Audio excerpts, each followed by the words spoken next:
Welcome to This Explainer. Today, we're going to dive into some deeply philosophical, but honestly incredibly actionable advice from Matthew McConaughey and Denzel Washington about taking absolute ownership of your life. We're going to look at two really powerful speeches that tackle the exact same core problem. How do we stop holding ourselves back? We'll be exploring what it actually means to fully commit, how to ruthlessly eliminate all that extra noise, and how to chase a version of yourself that is always just a little bit out of reach. So let's kick things off by challenging your current level of effort. It's a blunt question, I know, but it's one Matthew McConaughey really urges us to ask ourselves. Honestly, we spend so much of our lives just running around, not studying ourselves enough, and frankly, not holding ourselves to task. And a trap here? When you half-ass something, you just never truly know if you failed or succeeded. You never know if you actually got what you wanted or if you just didn't try hard enough to find out. If we actually want to get what we want out of life, we've got to stop doing a few very specific things. First, stop over-leveraging our decisions, making them seem way scarier than they actually are. We've got to stop just dipping a toe in to test the waters instead of fully committing. McConaughey points out a pretty harsh reality here. If you leave things with a what if, well, that is exactly what's going to keep you up at night. You have to dive in completely, finish the job, and come out the other side. That way, you can look in the mirror and confidently say, I went all the way, and man, that isn't for me. Or, you're damn right that is for me. Which brings us, naturally, to Section 1, Define by Subtraction. This is such a massive shift in mindset. It brilliantly shows the difference between absolutely exhausting yourself, trying to find your identity, versus the mathematical simplicity of just defining yourself by subtraction. Think about it. We always hear this immense pressure to find your true self. It's overwhelming, but as McConaughey explains, it is so much easier to figure out who you are not. If you just start eliminating the nonsense in your life, getting rid of the things and the habits you know just aren't you, by sheer mathematics, you naturally end up moving toward what feeds you. It's literally so much easier to take your foot off the brake than to try and force the accelerator. Moving right along to Section 2, the author versus the victim. Now, as we start trying new things, subtracting the bad, and taking true risks, we are inevitably going to fail. And when that happens, we have to remember, life is pain.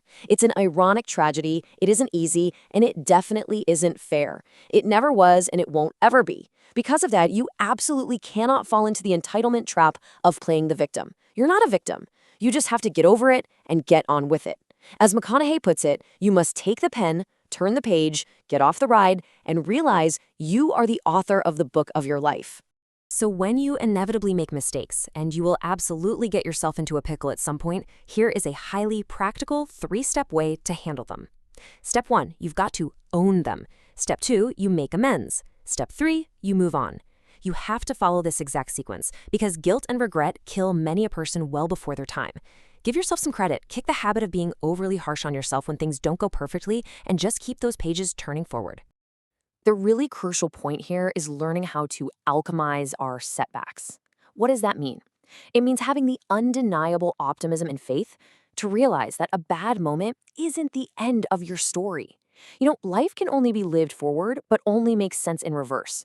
Once you grasp that, you start to see that the end of one thing was actually just the beginning of another. You start leaning into the mystery going forward. You even reach a point where you can look at the bad things and say, hey, thank you, I appreciate that, because it actually gave you leverage to push off of. Denzel Washington perfectly reinforces this whole idea of alchemizing failure with just 2 words. Fall forward. If you're going to fall, you don't want to fall back on anything. You want to fall forward so you can at least see what you're going to hit. He reminds us that Thomas Edison conducted 1,000 failed experiments. But you know what? The 1,001st was the light bulb. Every failed experiment is just one step closer to success. Honestly, if you don't fail, you're not even trying. All right, Section 3, the joy of the process. So let's see how all of this builds into our reaction when things actually start going right, and those unexpected mental traps that are just waiting for us when we succeed. It sounds crazy, but we frequently choke at the finish line. We'll reach a moment of euphoric bliss, hit a great score, or find the love of our life, and suddenly we tense up. We have this weird outer body experience where we see ourselves in the third person because the moment just feels bigger than us. We ask, wait, do I actually deserve this? We choke because we create what McConaughey calls fictitious ceilings. We literally put a man-made roof over our expectations, falsely believing it's all just too good to be true. But it is not our right to create these restrictions on ourselves. The secret to never choking at the finish line: stay entirely engaged in the joy of the doing. Stop looking at the clock. Stop watching yourself on the Jumbotron while you're right in the middle of performing the act. When you stay in process, the approach literally becomes the destination. Think of Bo Jackson. He didn't just run over the goal line. He ran through the end zone and straight up the tunnel. When your destination is beyond the measurement, you never freeze up because you're never actually finished. Which brings us to our final part. Section 4, Chasing Your Hero. Now we are totally redefining the very concept of a finish line into something immortal, something that constantly pulls you forward. Matthew McConaughey shared this awesome story about being asked who his hero was when he was 25. He realized his hero wasn't a celebrity or a historical figure. It was himself 10 years in the future. At 35, that same person asked him if he was his hero yet. His answer? Not even close, because his hero had moved to 45. By setting his hero as himself 10 years away, he gave himself an endless, completely impossible target to keep chasing every single day. He knows he will never attain it, and guys, that is exactly the point. It leaves him with somebody to keep on chasing. But if you need a wake-up call about what happens if you choose not to chase that hero, Denzel Washington paints a truly haunting picture. Imagine you're on your deathbed, and standing right around you are the ghosts representing your unfulfilled potential, the ideas you never acted on, the talents you just didn't use, and they are angry. They tell you they came to you to be brought to life, and now they have to go to the grave with you. It's a really powerful, chilling question. How many ghosts are going to be around your bed? To avoid those ghosts, we literally have to take the lid off. We need to stop acting like caretakers just trying to maintain the status quo and start acting like explorers, like pioneers. We must pursue the things that scare us, the roles that actually cost us something, because that is where we feel the most alive. We're all just achieving our way to the unachievable. There is no ultimate ta-da moment where everything is perfectly finished. And recognizing that, it's actually a really beautiful, freeing thing.